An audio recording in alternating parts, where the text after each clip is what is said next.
Hi Manila, it's Raf of HobbyMash.com, and I have with me Hugh Mason, the CEO of JFDI Asia.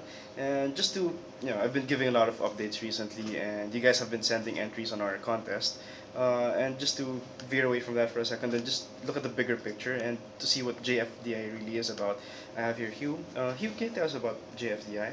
Yeah, sure. We started off looking around here in Singapore and Asia and seeing what the opportunities were. And this is Meng and me, and we thought to ourselves, well, there's loads of investment here. There's lots of money available in Singapore, and there's lots of opportunities around Asia for new business. How can we bring those things together? How can we create new kinds of businesses that are ready for investment? Because the first year or two that I knew Meng, we sat through hundreds and hundreds of business plan pitches, and it seemed to us that a lot of them were not really ready for investment. They might be great people and they might be great ideas, but they weren't investment ready. So here is Meng, in fact, coming through the door with a cup of coffee. Meng, just by the way, show our viewers at home, there's a special cup here, and I think they'd like to see this because Meng's a big fan of very, very good coffee. This is a special cup which includes like 2 walls of glass, which keeps the coffee super hot. And in fact, so hot that you can scald yourself on it if you're not careful. That's Meng's particular thing.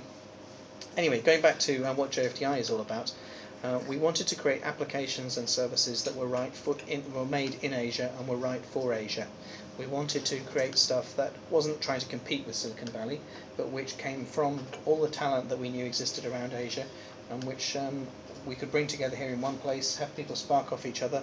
So we have folks from Philippines, from New Zealand, all over coming together. People in Asia can scratch their own itch. Yeah, exactly.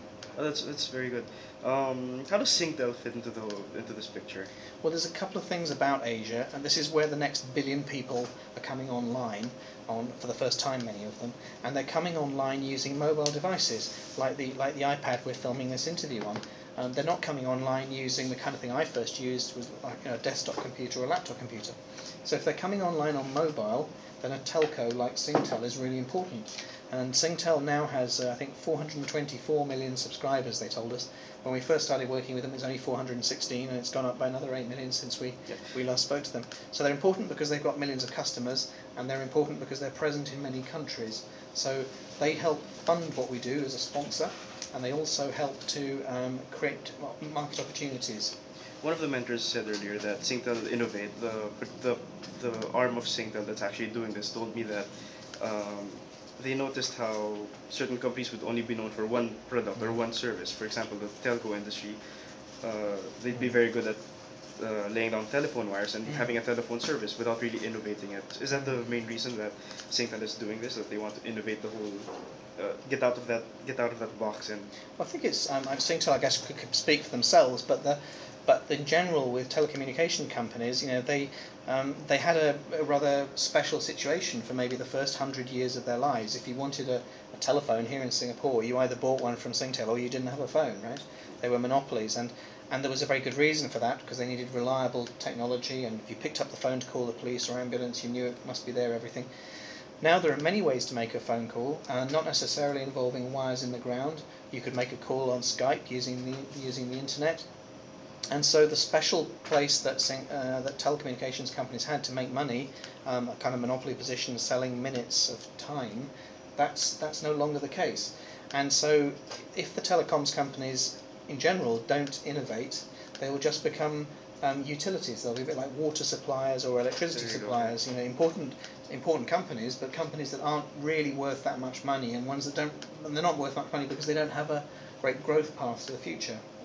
So for companies, not just Singtel Innovate, but for any telecommunications company, there is a real urge to innovate, and I think it's to Singtel's credit that not only are they doing innovation in-house in things like their own idea factory, but also that they've got a fund here, $200 million Sing dollars, to work with independent developers and ideas people around Asia to try and create the future.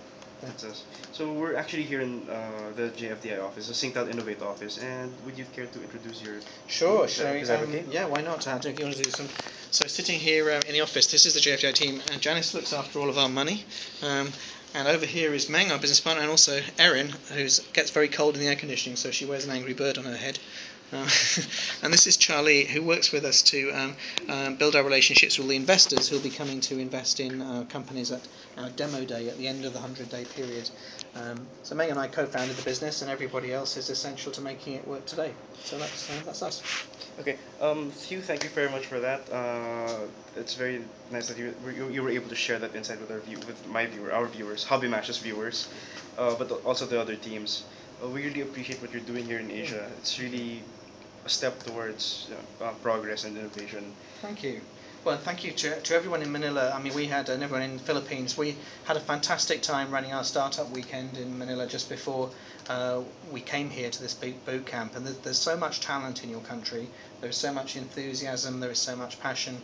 All of us, I think, felt that there were real opportunities to make things change. And it's inspiring to have. I think we have more people from the Philippines than any other country on the boot camp, which is, shows something about the Philippines. So, thank you for that. Great to see you.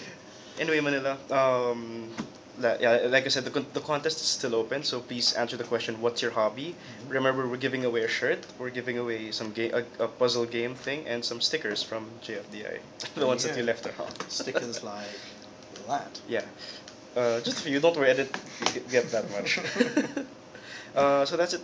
Raf Oka, HobbyMash, signing off.